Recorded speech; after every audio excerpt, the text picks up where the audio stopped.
All right, ladies and gentlemen, welcome to the video. And today we're going to briefly be looking at the iPhone 15 Pro Max versus the iPhone 16e. And I have to say, these are both premium, great looking Apple devices, and they definitely have a premium experience. They're excellent phones. I'll start by saying the screens on both are really good. Switching back and forth, I don't really notice a big difference in brightness, that sort of thing. This is what they look like. I will say I do prefer the Apple logo on the back of the 15 Pro Max. It's a little bit more pronounced. Here are the sides of the phone right here. Here are these sides of the phone right here. This side right here. Again, even though this one's cheaper and smaller and it's aluminum, they both feel like premium devices. Yes, you can tell the difference between the two, but I think this is more of a contender than a lot of people give it credit for. So like I was saying, the screens are both very premium, very bright, very great colors, contrasty, love them.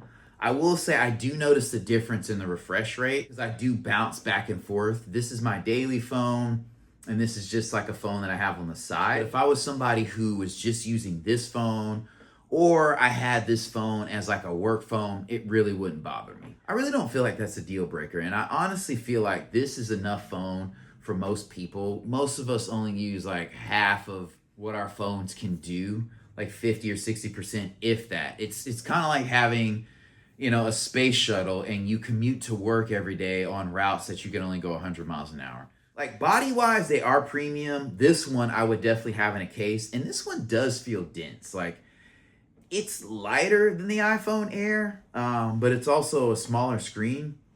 I think this is a great alternative to the iPhone Air, just FYI. Watch my video on this one. If you were coming from an SE or a Mini, this will be a much upgraded experience. Just hop into the cameras. The rear cameras are great on both of these. Apple pumps out as much performance as they can from this 48 megapixel camera. But I will say on both of these, the selfies are a wash. I'm not going to show you pictures. You can look up camera comparisons if you want. But I will say, if you're someone who works in real estate, if you're an inspector, property management, things like that, where you have to take pictures inside buildings in low light or like rooms that aren't big to where you can't back up too much to get the whole scene in frame, I would probably go with this or 16 phone because you get 8 gigs of RAM in those. I can't remember how much RAM you get in a regular 15. I'd like for the phones to have 8 gigs of RAM. Side note, just for Apple Intelligence, future-proofing, I don't even think Apple can outrun RAM with efficiency of iOS. So that's a little golden nugget for you. But anyway, if you don't find that you're constrained by using the main camera and you're not zooming out a lot, this camera system will work well for you. But if you've had an SE or a Mini, well, not a Mini, but if you had an SE or a single camera phone, and you kind of experienced that limitation and it was bothering you a bit, you're doing a lot of family photos where you're not getting everybody, stuff like that, this phone might be a miss for you. All right, folks, and something that I missed while going over the cameras that I'll mention here is that the iPhone 16e does have the same selfie camera that you'll find in the 16 Pro Max, 15 Pro Max, 15 phone, 14, and 13. So you're getting a really great selfie. So if you don't really need to zoom out, you haven't used ultra wides in a while, or you're not really zooming in using a 5X camera or the 2 or 3X camera of the older phones, the iPhone 16e still is a champion when it comes to camera power.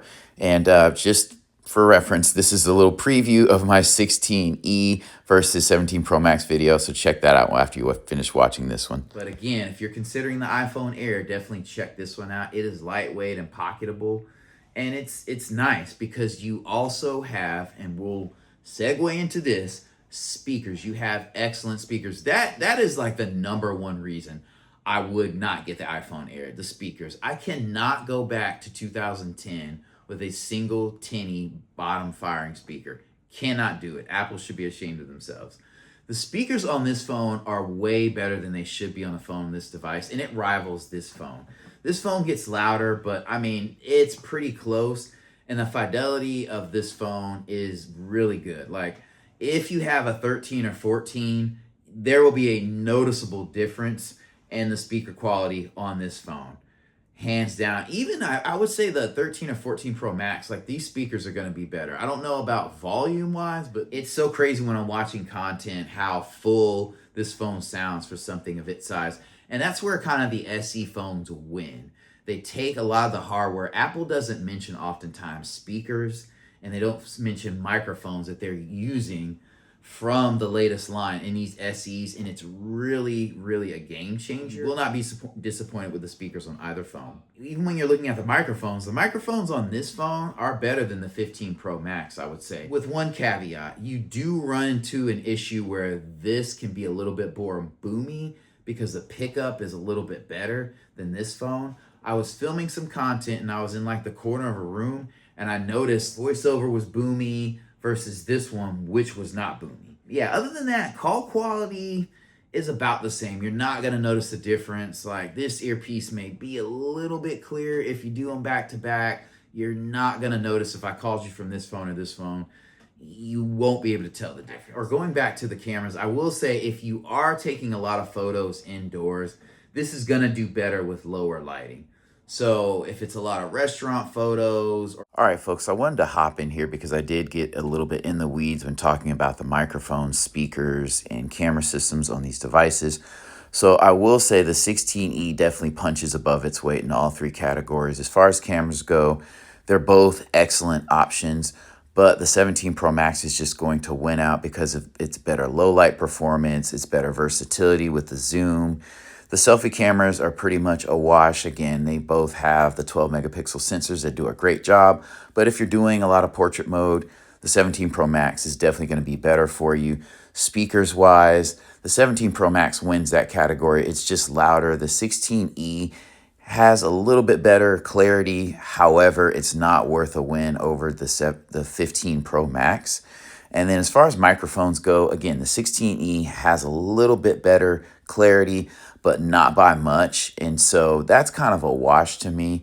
Again, those speakers can get boomy if you're in certain environments just because the pickup's a little bit better, but let's hop back into the video. Also, check out the brief unboxing video that I did on the 17 Pro Max. It is a vertical video. These are some clips from that video, but let's hop back into the current video. And the dynamic island is also something that I would miss from this phone. Dynamic island may seem gimmicky, but if you're driving and you're not using Android Auto or Apple CarPlay, being able to switch between navigation and song is love.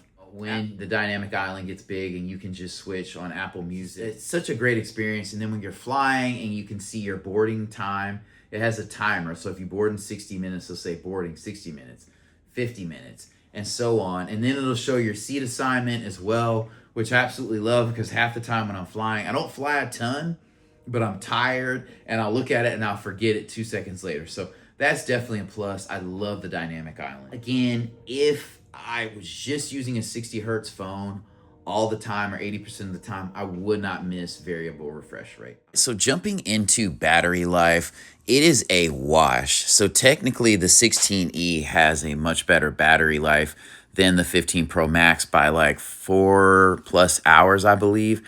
However, both these phones will get you comfortably through a full day if you're like a medium to medium high user. And honestly, all iPhones have good battery life, and most of the time, if you're doing a lot on your phone, you're going to be sitting or somewhere where you're near a charger and able to have it plugged in, whether that's work, sitting at home, doom scrolling, unless you're just out filming content or something like that, or in an airport where you don't have access to very many chargers. It could become an issue, but both of these phones are going to last a comfortable amount of time for you. Signal strength, again, like I'm in town most of the time.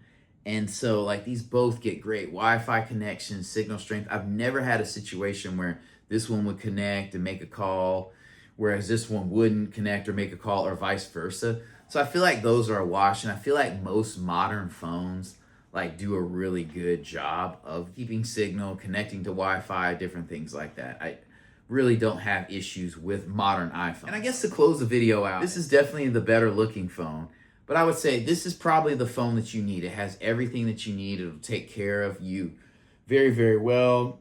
And if you didn't know phones have multi-cameras, you would be fine with this. And you wouldn't have as much pocket fatigue as you would, with this phone. And I would say this phone probably stays cooler than this phone. In saying that, like if you're running like something very intensive like playing games, they would both warm up. What I also love about these two devices, especially this one, is that it has 8 gigs of RAM.